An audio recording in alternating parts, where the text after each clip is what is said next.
함께 나누실 하나님 말씀은 사도행전 26장 1절 그리고 12절입니다. 사도행전 26장 1절에서 12절, 저와 여러분이 한 절씩 교대로 읽으시겠습니다.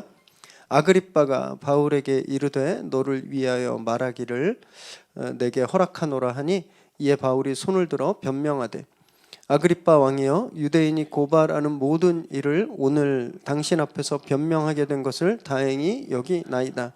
특히 당신이 유대인의 모든 풍속과 문제를 아심이니이다. 그러므로 내 말을 너그러이 들으시기를 바라나이다. 내가 처음부터 내 민족과 더불어 예루살렘에서 젊었을 때 생활한 상황을 유대인이 다 아는 바라. 일찍부터 나를 알았으니 그들이 증언하려 하면 내가 우리 종교의 가장 엄한 팔을 따라 바리새인의 생활을 하였다고 할 것이라. 이제도 여기 서서 신문 받는 것은 하나님 우리 조상에게 약속하신 것을 바라는 까닭이니, 이 약속은 우리 12지파가 밤낮으로 간절히 하나님을 받들어 섬김으로 얻기를 바라는 바인데, 아그리빠 왕이여, 이 소망으로 말미암아 내가 유대인들에게 고소를 당하는 것이니이다. 당신들은 하나님이 죽은 사람을 살리심을 어찌하여 못 믿을 것으로 여기나이까? 나도 나사렛 예수의 이름을 대적하여 많은 일을 행하여야 될 줄 스스로 생각하고 예루살렘에서 이런 일을 행하여 대제사장에게서 권한을 받아가지고 많은 성도를 옥에 가두며 또 죽일 때에 내가 찬성 투표를 하였고, 또 모든 회당에서 여러 번 형벌하여 강제로 모독하는 말을 하게 하고 그들에 대하여 심히 격분하여 외국 성까지 가서 박해하였고, 그 일로 대제사장들의 권한과 위임을 받고 다메섹으로 갔나이다. 아멘. 오늘 우리에게 주시는 하나님의 말씀입니다.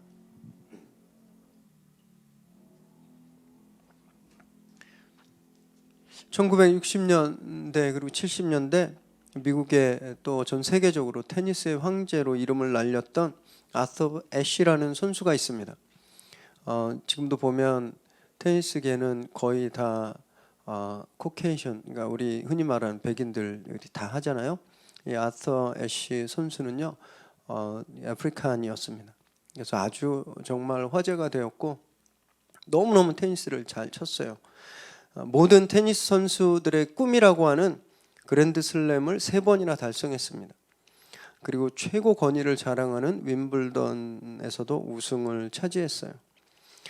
미국의 US 오픈이 열리는 그 경기장 이름이 이 선수의 이름을 따서 아서 애쉬 스타디움이라고 불리고 있습니다. 지금도 전설적인 선수예요.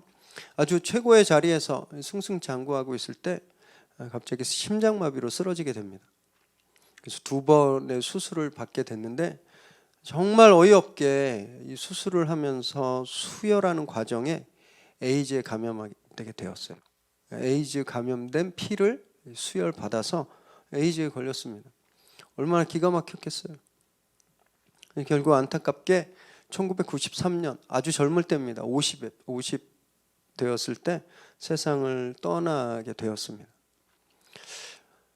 그 당시 잘못된 수혈로 에이즈에 걸렸다라는 소식이 알려지자 전 세계 많은 팬들이 그를 막 응원하는 편지를 보냈습니다. 근데 그중 어떤 팬이 그에게 이렇게 편지를 썼어요. 하나님은 왜 당신에게 그렇게 나쁜 병에 걸리게 했을까요? 하나님은 왜 당신에게 이런 일을 하게 하셨을까요? 이 아더 애쉬가 자기가 심장병과 그런 에이즈 걸린 것을 그냥 하나님 뜻으로 받아들이겠다, 이렇게 이야기했거든요. 그래서 이제 이런 편지를 보낸 겁니다. 아서가 이 질문에 이렇게 대답했습니다. 전 세계 약 5천만 명의 어린이들이 테니스를 칩니다. 그 중에 500만 명이 테니스를 정식으로 배우고, 그중 50만 명이 전문 직업 테니스 선수가 됩니다.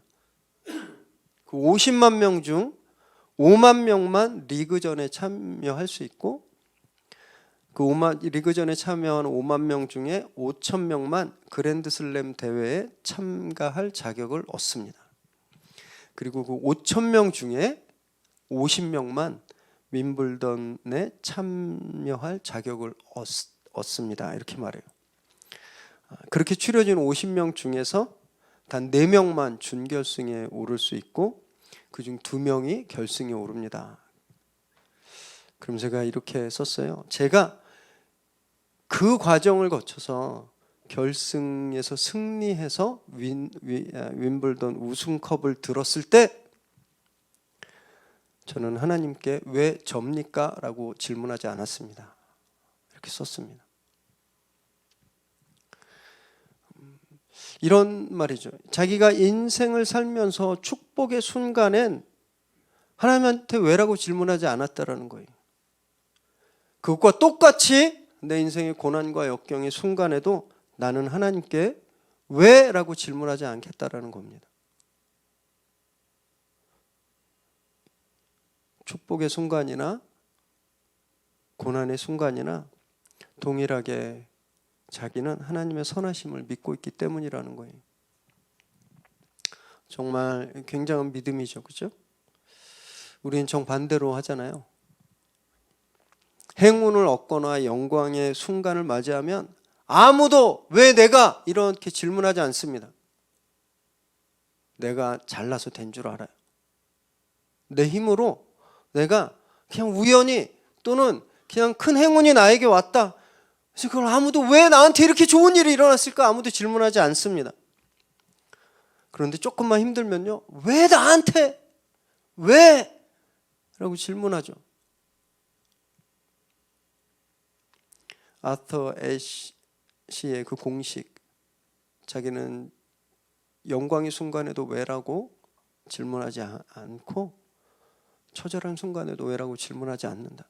믿음 때문이다라고 하는 이 공식에 대입해 보면 우리가 힘들 때 하나님한테 왜 나만, 왜 나한테 이렇게 질문하는 건 결국 믿음이 없어서죠. 오늘 저희가 묵상하는 바울도요, 이 아서 애쉬하고 정말 똑같습니다. 복음을 전하다 매맞고 죽음 직전까지 갔었고 동족에게 거절당하고 암살 위험까지 여러 번 당하잖아요. 근데 한 번도 왜 내가, 왜 나한테 질문하지 않았습니다. 바울이 막 강철 멘탈이 있어서도 아니고 완전 낙천주의자여서 그런 게 아니에요. 그 누구보다 하나님을 강력하게 믿고 있었기 때문에 그렇습니다. 오늘 본문에도 그의 굳은 그런 굳건한 믿음이 돋보이는데요. 우리 말씀을 함께 나누실 때 우리도 바울처럼 강한 믿음, 그것을 좀 회복하고 소유하는 그런 시간 되시기를 바랍니다. 1절과 2절 읽습니다. 시작. 아그리빠가 바울에게 이르되 너를 위하여 말하기를 내게 허락하노라 하니 이에 바울이 손을 들어 명령하되 아그리빠 왕이여 유대인이 고발하는 모든 일을 오늘 당신 앞에서 변명하게 된 것을 다행히 여기나이다.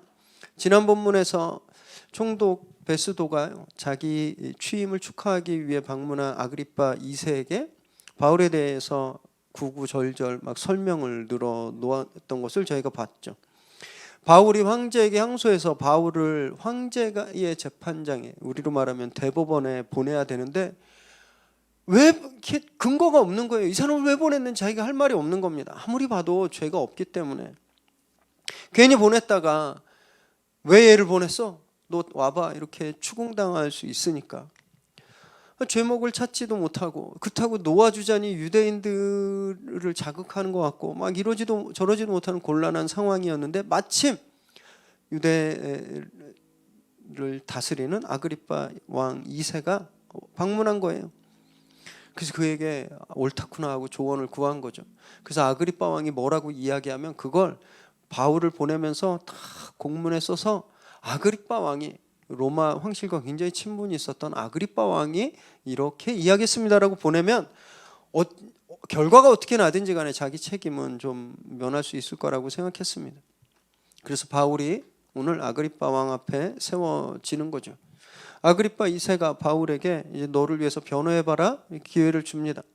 그러자 바울이 손을 들고 변호를 시작하죠. 그러면서 자기가 아그리빠 왕 앞에서 변호하게 되어서, 변증하게 되어서 다행스럽다라고 말합니다. 다행스럽다. 여러분 진짜 한번 생각해 보세요. 다행스럽습니까? 정말 다행스러운 순간이라고 생각하세요? 죄가 하나도 없는 걸 너도 알고 나도 아는데 지금 그걸 또 얘기해야 되는 거예요. 지금까지 바울은 지금 아그리빠 앞에 선 이때가 5번째입니다. 5번째. 3번의 재판을 포함해서 5번째. 바울은 자기 일을 변증했어요. 똑같은 말을 지금 5번째 해야 되는 겁니다. 억울하게 잡혀 있는 것도 굉장히 불쾌한 일이거든요. 한두 번도 아니고 5번이나. 저 같으면 되게 화났을 것 같습니다. 아무리 좋은 말도 자꾸 하면요 실증 납니다. 제가 되게 못 참는 게 같은 말 여러 번 하는 거. 좀 왜 이상해요. 저는 왜 같은 말을 여러 번 하면 그렇게 신경질을 하는지 모르겠어요. 그래서 같은 예화도 설교에 2번 쓰지 않습니다. 제 설교를 이제 5년째 듣고 계실 텐데 제가 보통 예화가 좀 강렬하잖아요. 같은 예화 설교에서 들어보신 적 없으실 거예요. 2번 반복하는 걸 싫어할 뿐더러 성도님들도 들으면 짜증내세요. 아이고 저거 언제 했던 건데 막 이렇게 흉보거든요. 그래서 안 합니다. 근데 지금 바울은요 5번이나 같은 말을 하고 있으면서 자기가 다행이라고 말하는 거예요. 이 다행이라는 단어가 마카리온이라는 말입니다. 무슨 뜻이냐면요 굉장히 축복스러운 행복한이라는 뜻이에요. 굉장히 억울한 상황인데 자기 너무 행복하다는 겁니다. 같은 말을 무려 지금 5번째 해야 되는데 하고 있는데 자기 행복하다고 말하는 거예요. 복음을 그는 그 5번의 공식적인 변증 시간에 복음만 전했거든요. 그리고 바울은요 복음을 전하는 것이 너무너무 행복하다는 겁니다. 당신 앞에서 아그리빠 왕 당신 앞에서 예수님을 증거하게 돼서 너무너무 행복합니다. 지금 이 얘기를 하고 있는 거예요. 아그리빠가 나를 좀 봐줄 것 같아서 다행이다라고 여기는 게 아닙니다.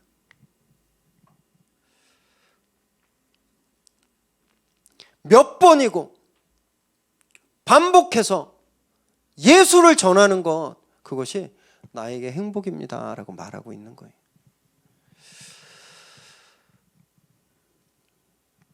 여러분 우리에게 마카리오는 뭘까요? 여러분 우리 뭐 할 때 행복해 하세요? 여러분 어떤 것에 아주 큰 기쁨을 느끼고 계시나요? 돈 벌 때, 그죠? 승진할 때, 그리고 내가 계획한 프로젝트가 잘 될 때, 그럴 때 우리 마카리온 합니다. 우리 행복해하고 축복받은 것 같아요. 잘 놀고 잘 먹고 돈 쓰는 것이 우리의 행복입니다. 바울과 똑같은 분을 믿고 있는데 행복의 대상이 너무너무 다른 거예요. 행복의 주제가 너무너무 다릅니다. 여러분 이 시간 행복의 주제를 바꾸시기를 정말 바랍니다. 세상에 편하고 좋은 것을 누리는 것이 우리의 마카리온이 되는 것이 아니라 예수를 전하는 것, 복음을 전하는 것, 그것이 우리의 행복이 되기를 정말 바랍니다. 3절 읽습니다. 시작. 특히 당신이 유대인의 모든 풍속과 문제를 아심이니이다. 그러므로 내 말을 너그러이 들으시기를 바라나이다. 바울이 변론을 시작하면서 아그리빠에게 굉장히 정중하게 왕이 유대인의 모든 풍속과 문제를 잘 알고 있으니 지금부터 내가 할 변론을 끝까지 잘 들어주십시오. 이렇게 예의를 갖춰서 굉장히 정중하게 부탁합니다.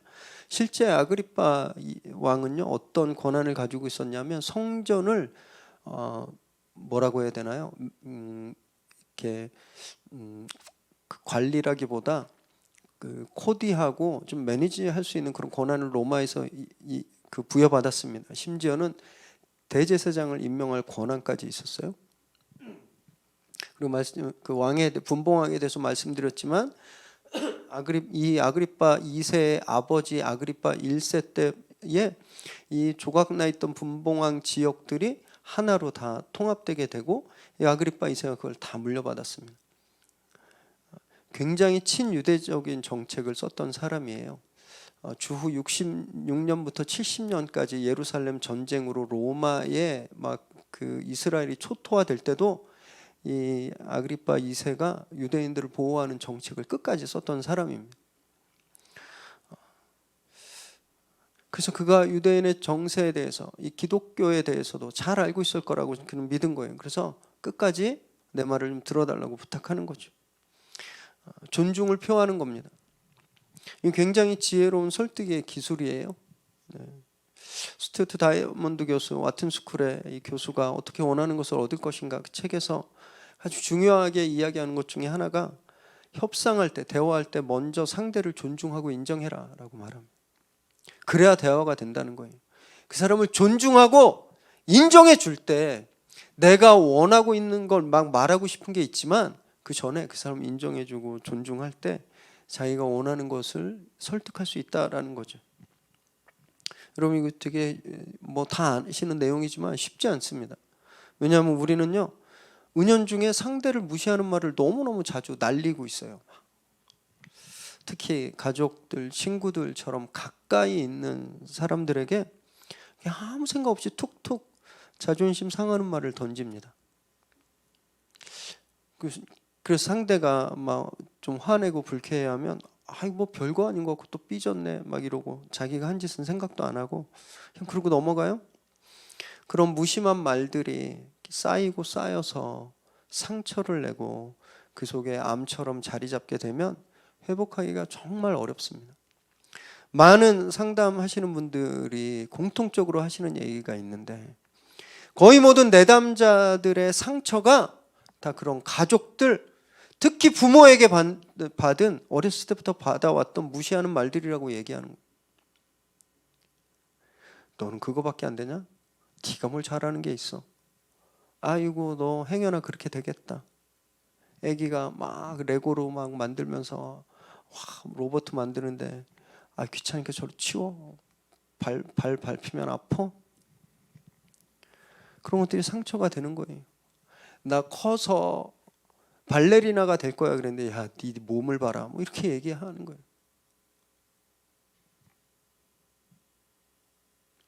그 여기에 다 꽂혀 있는 겁니다. 뽑히지 않아요.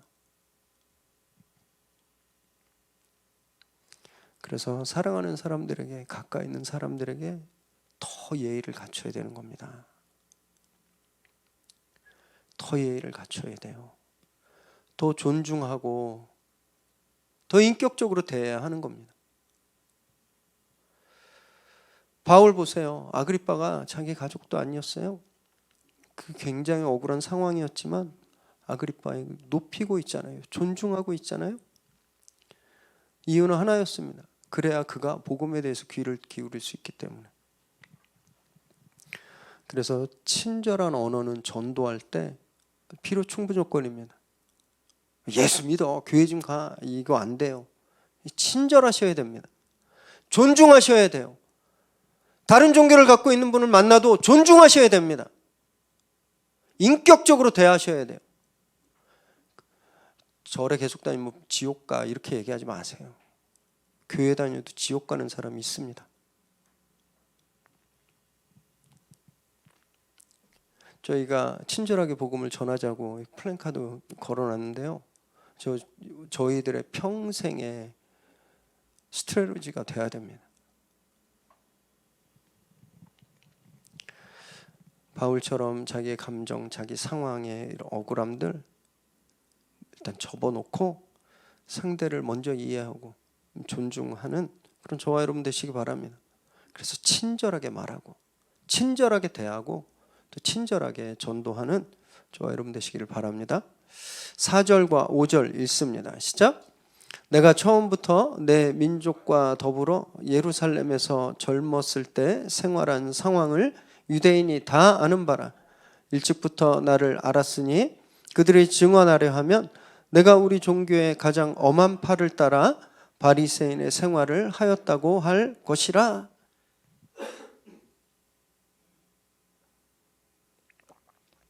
바울은 자신이 젊었을 때부터 아주 독실한 바리새인이었다라는 것을 유대인들, 특히 자기를 고소한 유대 리더십들이 아주 잘 알고 있을 거다라고 말합니다. 실제 그는 길리기아 다소에서 태어났죠. 그리고 어렸을 때 예루살렘에 와서 당대 최고의 랍비였던 가말리엘 아래에서 공부했습니다. 아주 경건한 율법주의 생활을 했던 바리새인이었어요. 이 사실을 다 알고 있다고 말하는 겁니다. 다 알고 있는 사람들이 자기를 지금 모함하고 있다라고 말하고 있는 거예요. 그리고 이어서 6절, 7절에 보면 그들이 자기를 모함하고 그들이 자기를 고소한 이유는 다른 게 아니라는 거예요. 하나님이 우리 조상들에게 약속하셨던 그거, 자기가 그걸 바랐을 뿐인데 자신이 그것 때문에 신고당하고 지금 신문당하고 있다라고 말하는 거죠. 자기들도 그 소망을 열심히 받들고 있는데 같은 소망 때문에 유대인들에게 고소를 당하고 있는 건 난센스라는 거죠. 유대인들도 바울과 동일한 소망을 품고 있었습니다. 이스라엘 회복, 메시아의 도래. 그런데 그렇게 오신 예수님을 믿지 못했죠. 구약에도 부활에 대한 메시지가 있지만 예수님의 부활을 거부한 겁니다. 말씀을 봐도 깨닫지 못하고 말씀을 들어도 이해하지 못하는 거예요. 당시 유대 사회에서 바리새인보다 경건한 사람들은 없었습니다. 누구보다 율법을 잘 지켰고 말씀을 진짜 철저하게 지키고 하나님을 섬기는 데 열심인 사람이었어요. 그런데 그 지식이 잘못되니까 그 열심이 삐뚤어지니까 오히려 진리를 대적하게 되는 거죠. 말씀에 대한 잘못된 지식이 독이 되는 사례는요, 지금도 있습니다. 2년 전에 뉴스에 굉장히 크게 보도된 사건이 하나 있었어요.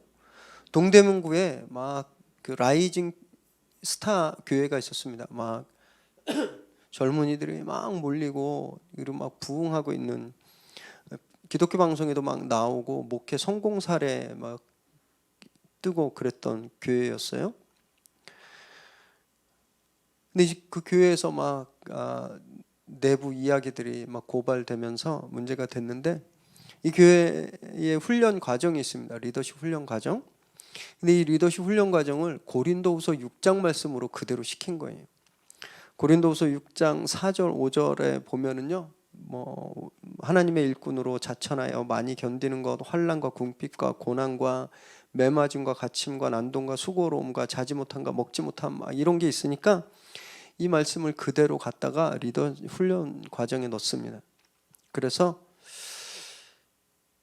무덤에 가서 서로 얼굴 보고 39대씩 뺨 때리게 시켰어요. 서로 참으라고, 매맞는 훈련한다고. 심지어 자기 배설물을 먹게까지 했습니다. 이제 거짓말하는 거 아니에요. 진짜 내부에서 양심 선언하는 사람들이 다 그런 얘기를 했습니다. 또 오래 참는 걸 훈련한다고 사우나에, 한증막에 데리고 가서 문을 닫아놓고 그냥 계속 넣어놔서 어떤 분들은 쓰러져서 병원에 갔는데 너무 늦게 가서 장애를 입으신 분도 있었어요. 이런 얼토당토 없는 일들이 21세기 한국교회에서 일어나고 있는 겁니다. 예수 안 믿는 교회가 아니라 예수 믿는 교회예요. 그런데 예수를 잘못 이해했죠. 성경을 보고 있지만 성경을 잘못 이해한 겁니다.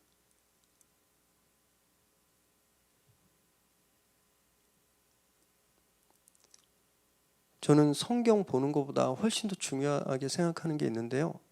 방법론이에요. 성경을 어떻게 보는가. 이거 성경보다 저는 훨씬 중요하다고 생각합니다. 성경을 이런 식으로 보면 안 보는 이만 못합니다. 성경은 제대로 봐야 돼요. 올바른 방법론으로 성경을 해석해야 됩니다. 그러지 않으면 바리새인들처럼 예수님 죽이는 거예요. 그러지 않으면 이 교회처럼 성도들 세워놓고 뺨 때리기 시키는 겁니다.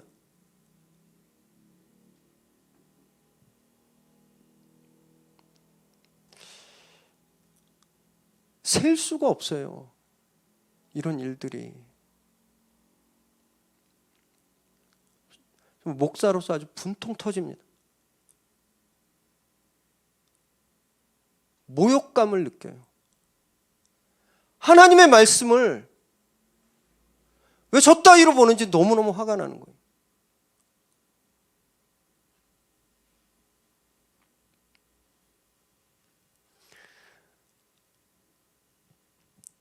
잘못된 성경 해석은요, 독입니다. 독. 성경은 마치 바다와 같은 책이에요. 바다. 바다에는요, 수많은 고기들이 있습니다. 그리고 그 고기를 낚아 올리는 여러 방법들이 있죠. 낚시로 잡는 고기들이 있고요. 배 여러 척이 그물을 쳐서 잡아야 되는 고기들도 있고, 아니면 전동 작살로 잡아야 되는 고기들이 있습니다. 그런데 나는 어렸을 때부터 낚시질만 했어요. 그래서 낚시로만 고기 낚아야 된다고 저거 다 잘못된 거라고 다 못하게 해보세요. 평생 요만한 고기만 먹고 사는 겁니다. 자기가 어렸을 때 해왔던 교회 전통이 있습니다. 내가 어렸을 때부터 다녔던 교회에서 배웠던 게 있어요. 이게 다라고 생각하고 다른 전통들, 다른 믿음, 다른 모습들 다 아니라고 부정하고 정죄하고 거절해버리면 공동체가 건강할 수가 없는 거죠. 절대 그 풍성함을 느낄 수 없는 겁니다.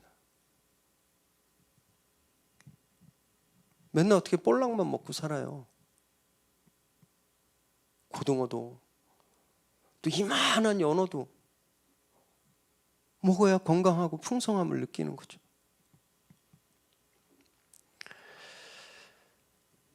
내가 깨달은 거, 내가 해왔던 거, 내가 훈련받았던 거, 그게 전부다라고 절대 생각하지 마십시오.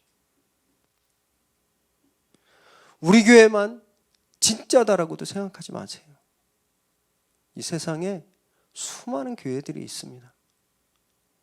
한국엔 장로교가 98%라 이 세상에 장로교회만 있다고 생각하시는데, 이 세계의 장로교가 차지하고 있는 퍼센트는 0.8%밖에 안 됩니다. 그리고 그 0.8%가 계속 줄고 있어요. 우리가 경험해보지 못한, 우리가 한 번도 가보지 못한 그런 예배, 그런 기독교 공동체들이 떠오르고 있고 부흥하고 있습니다.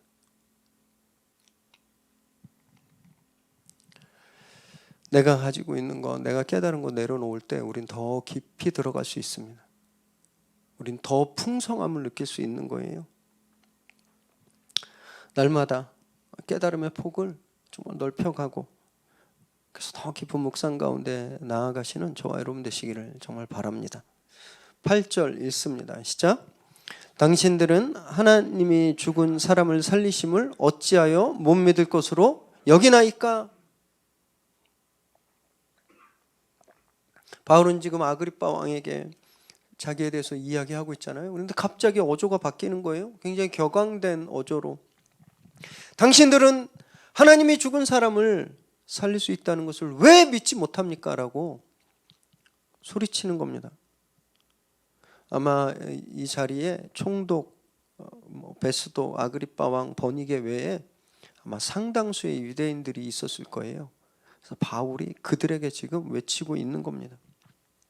너무너무 안타까웠던 거예요. 말하다 보니까 너무너무 안타까운 거예요. 내가 옛날에 당신들과 똑같아서 당신들보다 더했어. 나는 예수 믿는 사람들 잡아들이는 일에 더 극성이었어. 그래서 9절에서 12절까지 자기가 그때 어떤 죄를 지었는지 아주 낱낱이 샅샅이 고백합니다. 할 수 있는 한 최대한 나사렛 예수 이름을 대적하기로 마음 먹고 내 목숨 걸고 하겠다라는 거예요. 대제사장에게 권한을 받아서 그냥 눈에 보이는 대로 성도들을 다 잡아서 옥에 가두고 스데반을 죽일 때 적극 동조했다라고 말합니다. 또 회당마다 찾아다니면서 막 예수 믿는 사람 있으면 때리고 모욕하고 외국에까지 가서 박해했다라는 거예요. 그러다 공회에서 12절에 보면 대제사장들의 권한이라고 되어 있는데 이건 공회입니다. 공회에서 공식적인 체포영장을 받고서 다메섹으로 가기까지 했다라고 말하는 거예요. 자기 지난날의 과오를 정말 단숨에 다 고백하고 있습니다.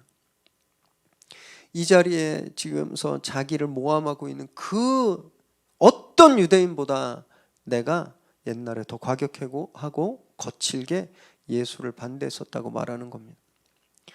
바울은 나중에 디모데에게 이렇게 살았던 자기를 이렇다고 고백하는데요. 디모데전서 1장 15절 읽습니다. 시작. 미쁘다 모든 사람이 받을 만한 이 말이요 그리스도 예수께서 죄인을 구원하시려고 세상에 임하셨다 하였도다. 죄인 중에 내가 괴순이라. 자, 이게 죄인 중에 가장 악질이었다라는 거예요. 그러니까 지금 이 아그리빠 앞에서 바울이 막 내가 옛날에 어떻게 했고 하는 건요, 단지 그가 지금 이 순간 감정이 격해져서 막 소리친 게 아니라 평생 진짜 가슴에 자기 잘못을 품고 살았던 거예요.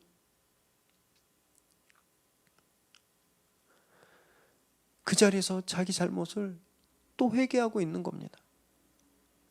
그렇게 죄인 중에 우두머리였던 자신이 부활하신 예수님을 만나서 완전히 달라져서 복음 전하는 그런 복된 삶을 살고 있는데, 그걸 보고도 믿지 못하는 유대인들을 향해서 왜 믿지 못하냐고, 내가 변했는지 보면 모르겠냐고 그들에게 자기 치부를 다 드러내면서까지 부르짖고 있는 거예요.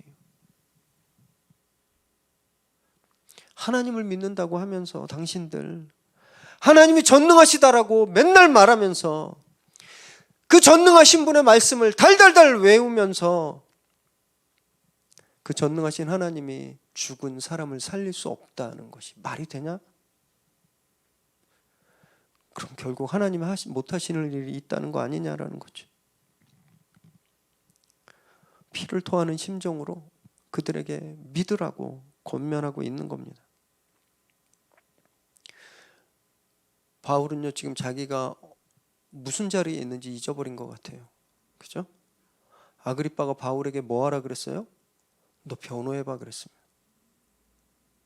또 잘못 없다고 너를 변호해봐 그런 거예요. 근데 지금 바울이 자기 변호하고 있나요? 아니.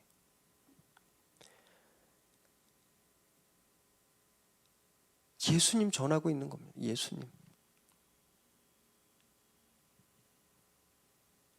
자기 목숨도 지금 안중에도 없어요. 앞에서 나열한 사건들은요, 굉장히 심각한 상황이 될 수도 있는 거였습니다. 당시 이 로마가 다스리고 치안을 로마가 다스리고 있었잖아요. 그런데 사적인 폭력을 행했다고 자기가 고백한 거예요. 로마가 재판을 통해서 이 유죄를 인정하지 않았는데 자기가 막 들어가서 사람들 때리고 죽이기까지 했다고 이야기한 겁니다. 이걸 구실 삼으면 심각해질 수도 있는 상황이에요. 황제까지 갈 필요도 없습니다. 총독이 너 그래? 사형. 전혀 개의치 않고 있어요. 자기를 변호하랬더니 오히려 자기 잘못을 막 드러내고 있는 거예요.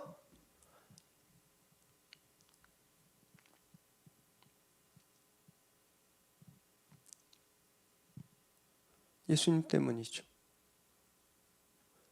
죽을 수밖에 없는 내가, 그 죄인이었던 내가 예수님 때문에 살게 되었다고, 그걸 이야기하는 겁니다. 자기를 변호하고 변명하고 자기의 정당함을 어필해야 되는 자리에서 그는 한마디도 안 하고 예수 그리스도만 말하고 있는 거예요.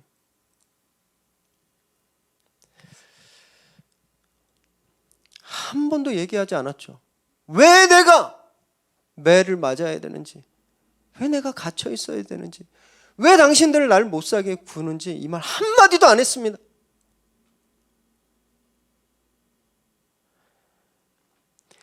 말할 기회가 주어지는 자리, 무슨 말을 하든지 간에 자기에게 발언 기회가 주어지면 최선을 다해서 복음을 전했을 뿐이에요.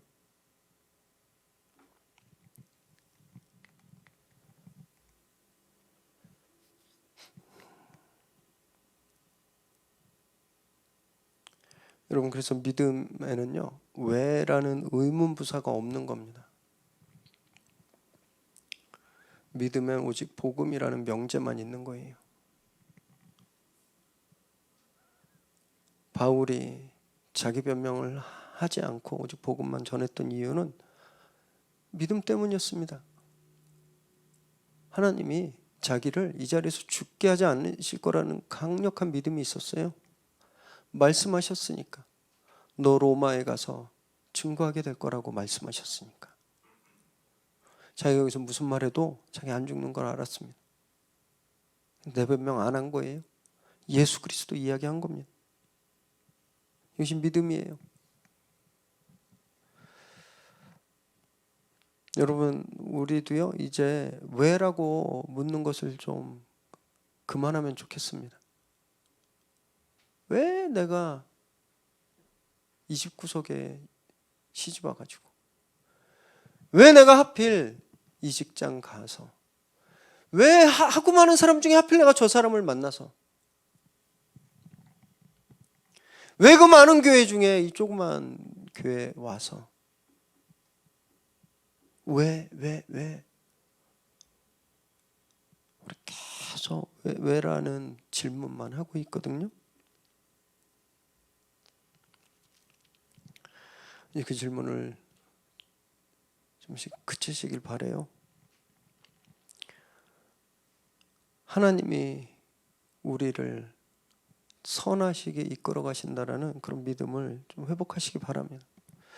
바울이 빌립보서에서 이렇게 고백했거든요. 빌립보서 4장 12절 13절 읽습니다. 시작. 나는 비천에 처할 줄도 알고 풍부에 처할 줄도 알아.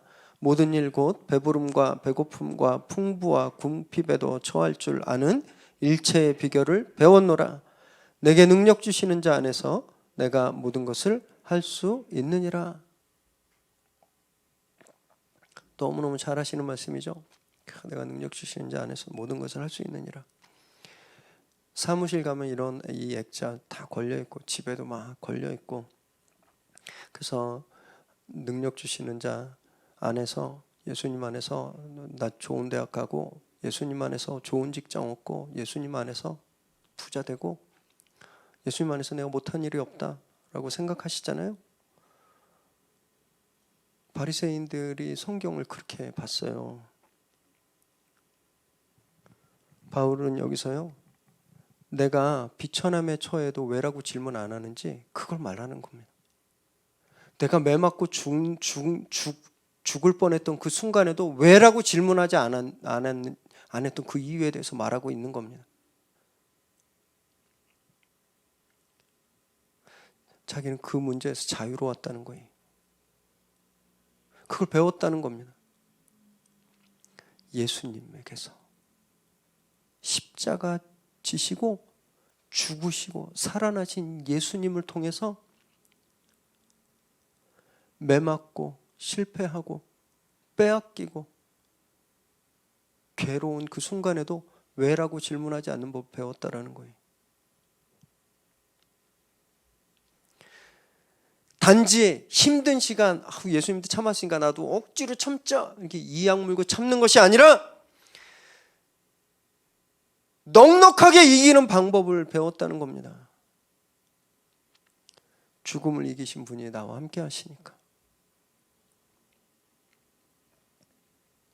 그래서 왜 나한테 이런 일이라고 질문하는 것이 아니라 그 처절한 상황을 지배할 능력이 생겨버린 거예요.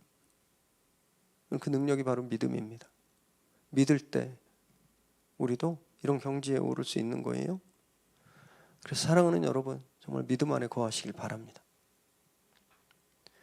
아무리 지독한 일이 진짜 내 앞에 벌어진데도 여러분 믿음을 잃지 마십시오. 그 문제 반드시 해결된다고 믿으시기 바랍니다. 우리에게 능력이 있어서가 아니에요. 내가 그 문제를 이길 힘이 있어서가 아닙니다. 나에게 능력 되시는 주님이 우리와 함께 계시기 때문이 그래요. 그걸 믿어야 되는 겁니다. 그걸 믿어야 왜? 라는 질문을 안 할 수 있는 거예요. 대신 어떻게 될까? 기대하게 되는 거죠. 오늘 죽음을 이기신 주님 안에 거하시게 되길 바랍니다. 그분을 믿는 믿음을 회복하십시오. 그래서 날마다 우리의 말을 통해서, 우리의 행동을 통해서, 우리의 몸짓과 표정을 통해서 부활하신 예수님을 증거하는 복된 삶을 사시기를 주님의 이름으로 축원합니다.